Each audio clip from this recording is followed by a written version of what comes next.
We'll go ahead and call to order the meeting of the Air Pollution Control Board for June 24th, 2014. Could we please have the roll call? Board Member Ramirez? Here. Board Member Bennett? Here. Board Member Foy? Board Member Long? Here. Board Member Morgan? Board Member Pollock? Board Member Sharkey? Board Member Tucker? And Board Member Zaragoza? Here. Thank you. And then let's go ahead and Supervisor Long, will you lead us in the Pledge of Allegiance? Hand over heart, let it begin.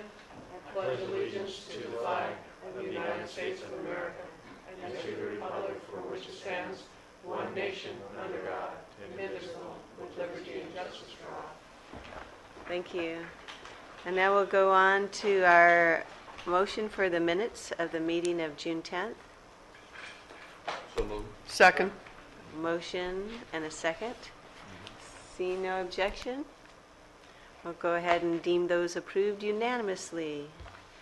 On to item 5 is agenda review. Are there any requests to change the agenda? Not seeing any, we'll just keep the agenda as is and go to item 6, which is public comments. Are there any comments from the public? Here's your opportunity. Nope. Okay. Moving on to item 7, board comments. Any comments from the board? No comments from the board. We'll go ahead then and move on to our regular agenda. Item 8, public hearing, adoption of the APCD's proposed fiscal year 2014-15 final budget. Welcome. Welcome, and I want to thank you all 6 for being here, because without a quorum there isn't a budget. With no budget there's no district, so thank you very much. Chair Parks, members of the board, I'm Mike Villegas, Air Pollution Control Officer for the record. I'm going to keep this short because we went over the budget in great detail on June 10th.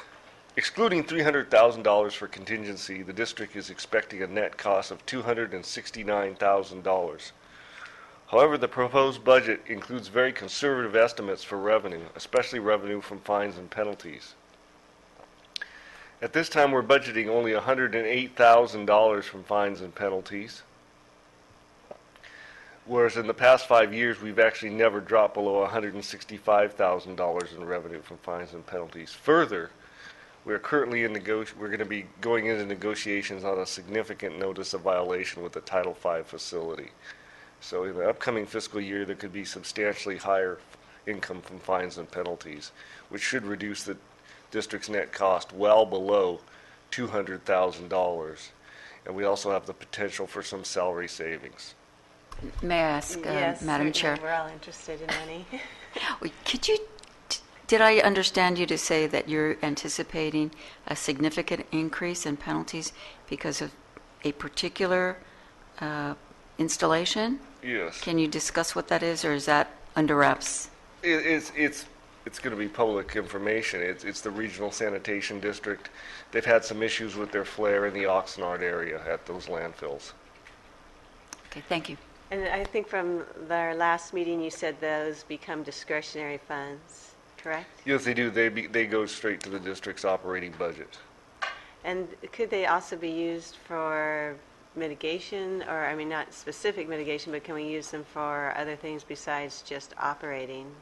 Like Yes, you grant could. programs or anything We've like actually that? in the past had supplemental environmental projects where part of the settlement was an Right. environmental improvement project. Okay, that's left to be seen then, Oh, yes. how that is. Okay.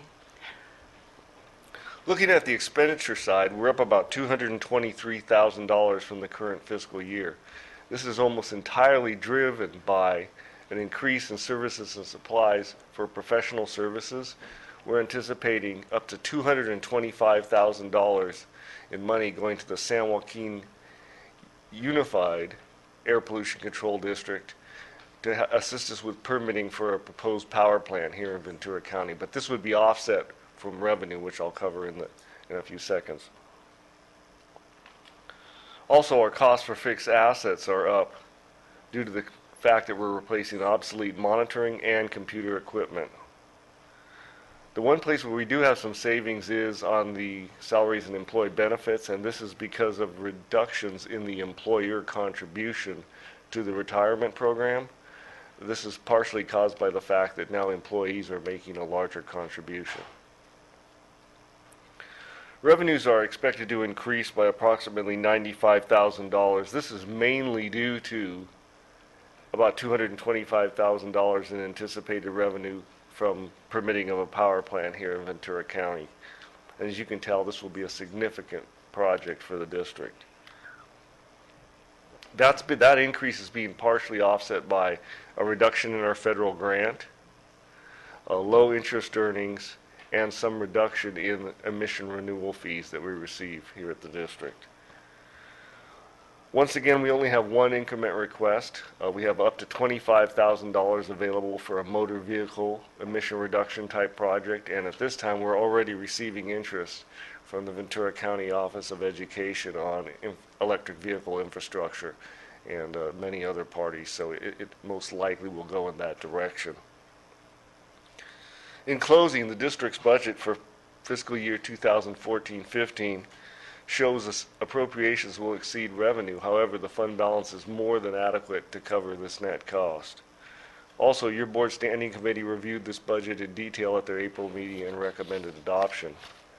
Your board's approval would also include approval of the special revenue fund, which covers our pass-through grants, the Carl Moyer and the agricultural assistance and the school bus programs, where revenues and appropriations are always equal. And that's all I have. I'll be happy to take any questions. Questions, comments, or a motion? Okay, we have a motion and a second, and by the way, I did close that public hearing. I'd like to try this and find out whether three speakers make me three times as loud. And they don't, do Three they? You don't get 3 votes. I get 3 votes here, right? Okay, curious, right? So I think we have a motion and a second. Any objections to the motion or abstentions? And we'll go ahead and say that motion is approved unanimously. Thank you. Thank you. Our next item on the agenda is to receive and file new source review rule annual report. This is the annual report required by Rule 2611. New Source Review is the program that handles how new facilities move into the county or existing facilities expand within Ventura County. There's 2 main requirements. Best available control technology, which any modification is required to implement, or any new facility. And that's going to reduce the emissions down to the maximum extent feasible. There's going to be some remaining increment. That remaining increment of emissions needs to be offset using emission reduction credits. California law requires that emission reduction credits be surplus to all requirements, meaning they exceed all requirements at the time they are banked. And that makes a lot of sense.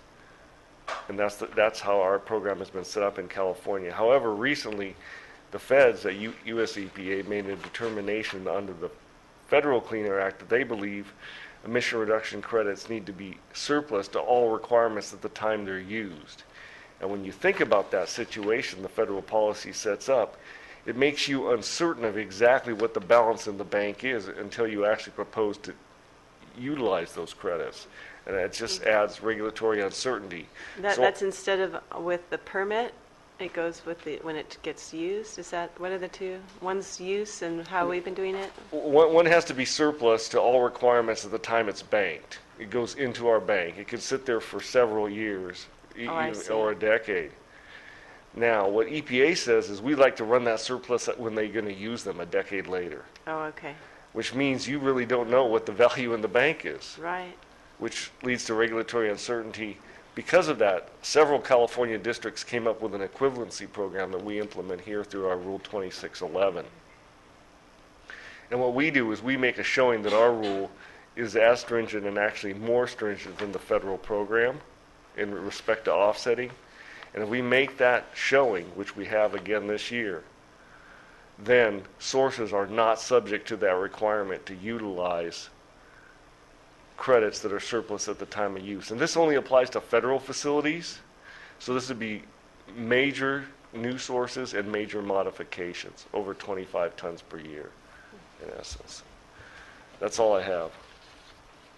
Okay, and so this is just a receive and file. We have a motion? Thank you. And a second. Any objection to the motion? Seeing none, we'll go ahead and deem that one approved also. And then moving on to the next item, approve an adoption of amendments to the APCB General Operating Procedures Policy Number 4, regular meetings to change board meeting start time from 11 a.m. to 1:30. Move the recommended action. We have a motion and a second, and we discussed this at our last meeting, so we kind of vetted that. Seeing no objections to the motion then, we'll go ahead and deem that one approved also, and move on to item 12, which is to receive and file the minutes of the South Coast Central Coast Basin-wide Air Pollution Control Council meeting of October 16th. Oh, okay.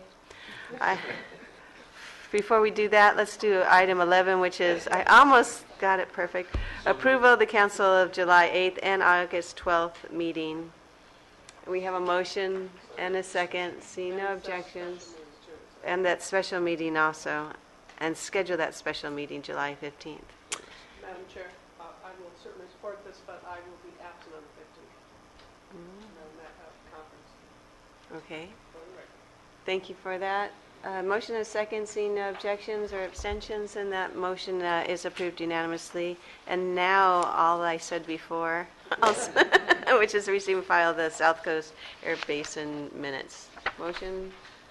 Thank you. Second. Seeing no objections, we'll deem that one approved, and that looks like the end of the meeting. And the next time we get together, it'll be 1:30, not at 11, right? That's correct.